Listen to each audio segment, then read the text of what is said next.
Hi.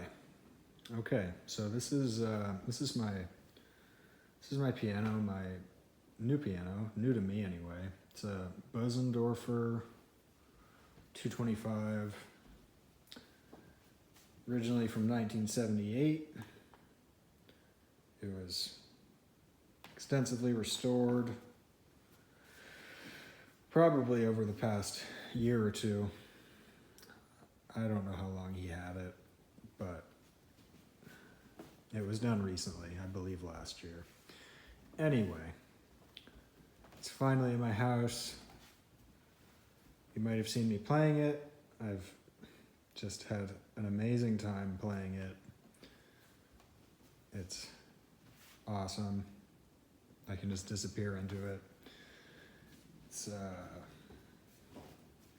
generally, I was saying, I think on another thread to Gombessa, talking about her piano, which is also a Bosendorfer, albeit a brand new one that's a 230 VC. I was asking her about if her hands get tired and so on and so forth. And that despite the fact that my action is seemingly somewhat heavier, it's still quite easy on my hands. The music I play tends to be pretty technically demanding, so it's nice for me to have a piano that feels good. Even if I have to work a bit, it doesn't cause my hands to vibrate too much. When I would play that U1, I could only play for about an hour at a time, and I'd have to take a break. I think one day I played I don't know. I didn't even play for that long, but my hand was sore for almost a week, and I was out for days. I couldn't even play. And this, I've played so much more, like hours a day, several hours. And I've only had to take maybe one day off since then. It's just that much nicer on the hands. And I think part of it has to do with the fact that I'm less tense playing. I feel like I can relax because I'm happy with the piano and it's giving me feedback for what I'm putting in. It's giving me good feedback. So anyway, I'll talk a little bit about what my search was like, that special search. Some people on Piano Forum helped guide me, which was really nice, just to have my, to be sort of checked on my bullshit and called on my impulsivity. And I am a bit impulsive, and I'm a young guy, and I wanted a piano, and then I wanted Bechstein, and then I wanted this, and then I thought I couldn't get this, and I probably would have gone for something else, but I'm really happy that I went for this one because this was the best one I could find. And I looked around for others like it. Closest 225 was a 3.5-hour drive, and it was more expensive, and it was older. And there was a 190 that I played that was fantastic, but it was more expensive as well. So, I basically looked at this and thought, someone else might nab it. Sometimes this stuff sells quick. I saw a bunch of Steinways go really quickly right around the time that I got this from this very same shop. And he just has very good pianos there, great restorations, and the prices are fantastic. I paid $55, which is a lot of money. I think you should expect to be able to get a premium quality piano for $55,000, whether you decide to go for a new one or a pre-owned one. I think you should be able to get basically the best piano for you. I don't think you should have to bend over backwards and spend $100,000.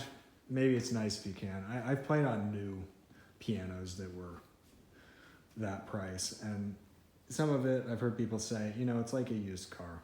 If you can get a good restoration, they often play like new. This one, it's got the original ebony key tops, but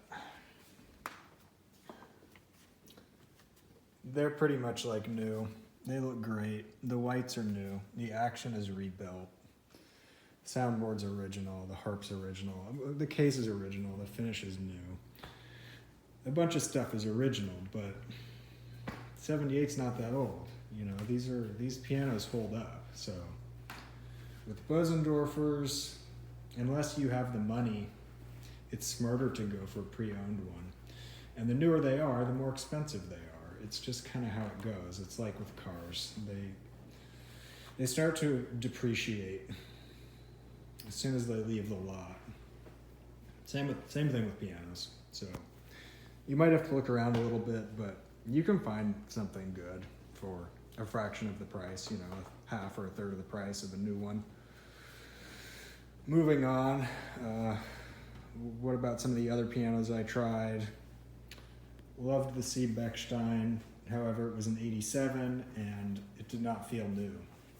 The action felt kind of rickety, you know? It didn't have a new action like this one does. This action is rebuilt.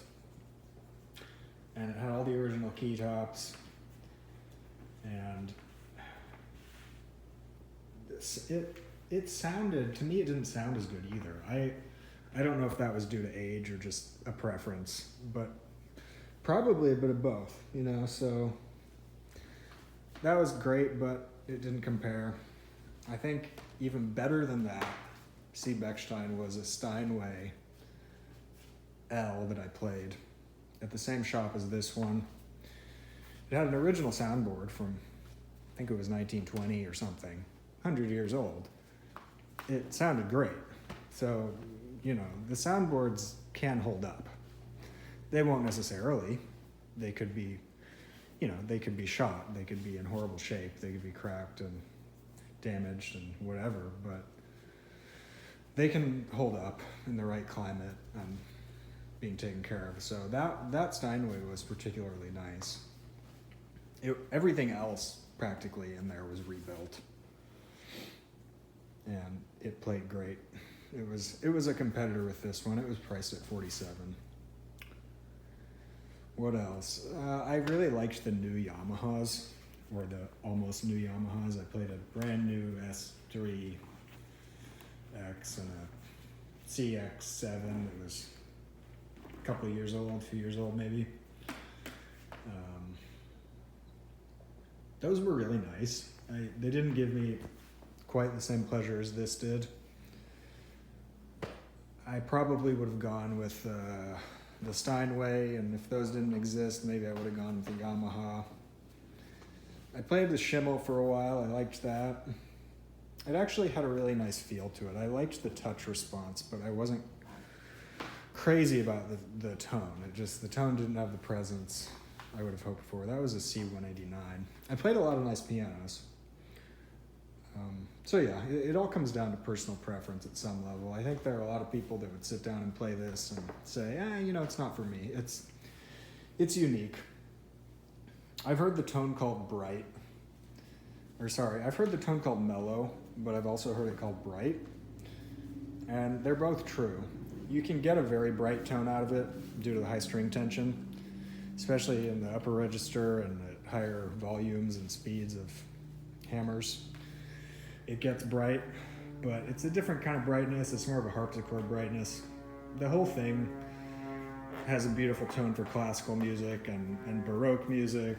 It's really great for that stuff. And people love it for jazz because it has such a nice sustain, and you can get that bright tone, you know, that cuts through the other instruments or cuts through whatever you've got going on in the harmonies.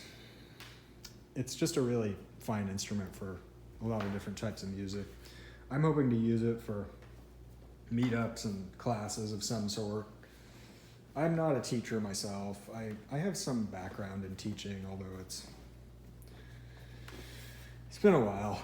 And you know, it wasn't exactly my passion, but I like the idea of being an organizer and, you know, letting people take a donation and let people play and maybe critique each other, give feedback if desired, maybe do a little workshopping, play a little bit myself, maybe offer a few different things, you know, maybe like an improvisation workshop or something. And I love classical and jazz, and all types of music. I'm an inclusive kind of person. I think,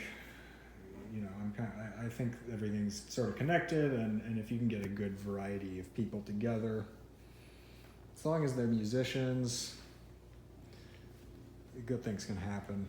But as far as this piano goes, I hope you've enjoyed learning about it.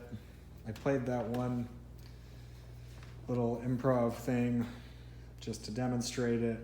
I know the recording quality is not supremely good, and the piano is not tuned, but I still think it sounds fine, given that it hasn't been tuned. My understanding is they don't go greatly out of tune, and to me it does not sound massively out of tune. It just sounds a little bit off, which can make some difference, but not something, earth-shattering. So, yeah, I love it. I wish other people the best in their search for pianos, and it's a highly individual, personal thing. So, yeah, just take other people's opinions with a grain of salt and don't argue about it. Don't, unless it's something objective, it's just a waste of time to argue about pianos and yada yada. Yeah, I'll do another video of me playing it after it's tuned and after I fix this squeak and get this key repetition fixed. It's got the stuck repetition, so. All right, well, hope you have a good day, and thanks for watching. All right, take care. Bye.